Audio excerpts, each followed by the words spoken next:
In anime, have you ever thought of the fact that most anime characters we recognize don't have curly or even wavy hair? Well, in this video, we're going to be discussing this very thought.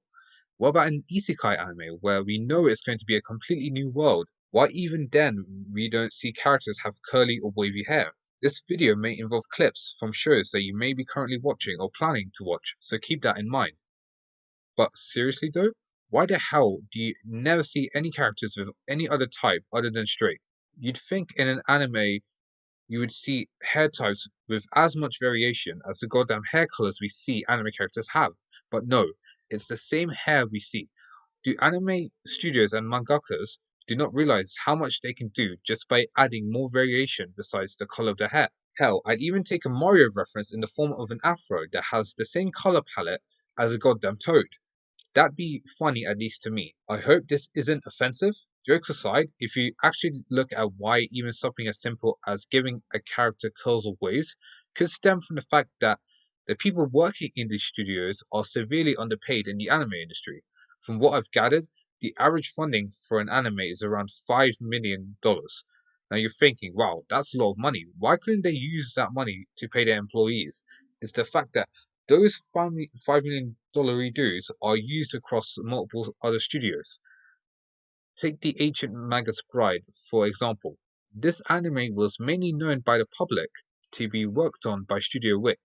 However, there were 27 other anime studios collaborating with Studio Wit through the production process, and the only way to pay those employees was with the main funding. Now, if you take into consideration that $5 million was used, since that's the average funding, those $5 million were used across all 27 studios. That's insane. To put that in perspective, that's paying from the higher ups right down to the animators and multiply that by 27 times. I'm going to be putting the article I found this information from in the description of this video. Sorry for going on a bit of a tangent, but hopefully we have a better understanding why minuscule details such as hair type are left out when drawing these characters. Now you may be thinking, why would you bring up an issue such as the terrible life of working as a Japanese animator to a small easy thing such as why don't they have more diversity in hair? It's because it's the anime community and I'm a part of it. The amount of times I've seen so many complain about the variety of hair colors anime characters have is ridiculous. So if you still think this is ridiculous, just remember there are entire anime channels just dedicated to see if other anime characters can be Goku. With all that being said, welcome to the anime community where stuff like this exists. Moving on, there are apparently around 915 million people who watch anime around the world. So this exceptionally goes past Japan's population, which isn't that surprising since 1. Anime has become a much more globally accepted medium nowadays, and 2. Japan's going through a population crisis where the elderly population is larger than the youth population and it's ever increasing. By that logic, you would think anime studios would try to show larger worldwide audiences something more normal, and I put this in quotation marks. I don't think I need to state why I'm putting normal in quotations, because you're in the anime community and you watch anime, and you also watch hentai. Even with the logical reasons I set out before, there's one thing that confronts these reasonings, which is animes are usually an adaptation, which means all the characters' designs have already been made, but when talking about isekai, they are usually adapted from light novel. Examples such as the Devil's a Part-Timer, the timer got reincarnated as a slime, Konosuba, etc. Now comes the question, well, since light novels are always written and never drawn, which gives them a lot of leeway in terms of character designs, which is fair enough, I'll let you take that one.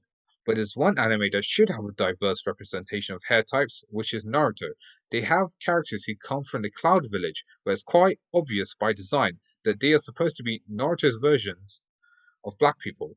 But here's the thing, where are the curls? If my eyes are deceiving me, these guys have straight hair. The closest character who has curls in the Naruto series is some background character called Keegan and Delta from Boruto. So we can't exclude the fact that Kishimoto just didn't even want to bother with drawing characters with curly hair, because he has drawn a character with curly hair. Even now with Boruto, where they just introduced the new Delta model, but now the difference is that Kishimoto is the writer, so he's closely working with Ikemoto, the artist. So he clearly didn't care to change her design. By the way, Keegan, the guy I told you about, who's been described to have curly hair, this guy has some clear relevance to even be given a name, and not just that, to even be given his own Naruto wiki fandom page. So if he's given thought to that character, he should have given some thought to the design of more important anime characters, such as Killer Bee, A the Raikage, etc. I'm just saying, logically, it could be due down to the fact that Kishimoto clearly just didn't want to spend unnecessary time on doing character designs, since if there's one thing we all know about being a manga artist is that being a manga artist is very grueling, tiresome, and oftentimes be detrimental to their mental health. Since a series like Naruto has to meet up to the expectations of fans and especially publishing and magazine companies such as Shonen Jump of releasing weekly manga chapters, since companies as Shonen Jump will simply make you fade out of their future issues and therefore not getting promotion for your manga.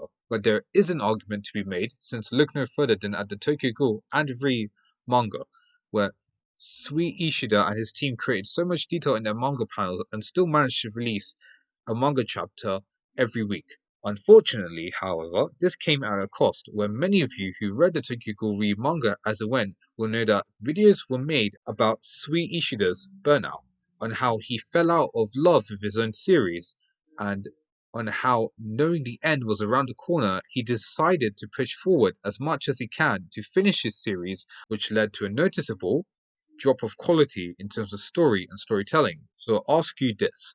Please read the manga. It's so well written, and you can tell it's been handled with such care and love, with how it covers and deals with sensitive topics and how they correspond with the themes and characters, whether explicitly or implicitly. In short, it's incredible. Even after the drop of quality, it's still, in my personal opinion, still better than 90% of mainstream popular manga. So I implore you to read this manga. Besides that unnecessary promotion I just gave to the Tokyo Ghoul and Re manga series, can we just talk about how so many people dye their hair, bought wigs, just to look like Kaneki when his hair turned white? I'm not even just talking about regular cosplayers. I'm talking about ordinary fans going to the extremes of showing dedication and, in essence, revitalizing emo culture for just a brief period during 2015. Even now, some of the new fans of the Tokyo Ghoul franchise still dye their hair to match Kaneki's hair color and say things like, I'm so misunderstood by the people around me, my family hate me, etc.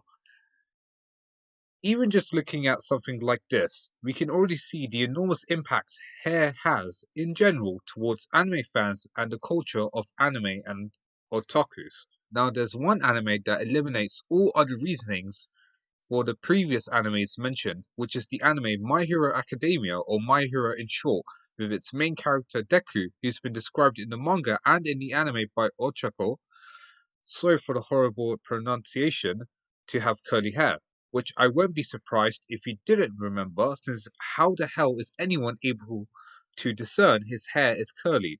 If you compare him to another character within the series, such as Rocklock, who has curls, the way the curls are drawn are completely different from each other. Now, one can make the argument that his curls are drawn that way since his curls are supposed to be tighter than Deku's. But here's the thing, the way Deku's hair is drawn, it's more similar to Bakugo's hair than Rocklock's hair. You can say that this is due to the fact that Horikoshi has improved over time as an artist, but then why would he still choose to have his main character have curly hair back in 2014 or 2015? And that's the problem here. Even if it's been established on what a certain character's hair type is, people are going to forget, which is evident due to the amount of cosplayers who have cosplayed Deku with straight hair, which I feel like is an incredible lack of diverse representation, since having the main character of a popular shonen series having curls should have been seen as such a breath of fresh air, because back during the days of the big three, two of them had main characters who had blonde or ginger straight hair. So to have a main character who in personality and appearance who is completely different to the big three should have had, in my personal opinion, an enormous cultural impact on the anime and manga community. Even if we step into the real world, hair was used to lift up people of minorities. The biggest example I could think of was in the 1960s and 70s when many black people in America, especially during the civil rights movement, started to wear an afro in defiance of assimilating and integrating into the society of the 1960s and 70s.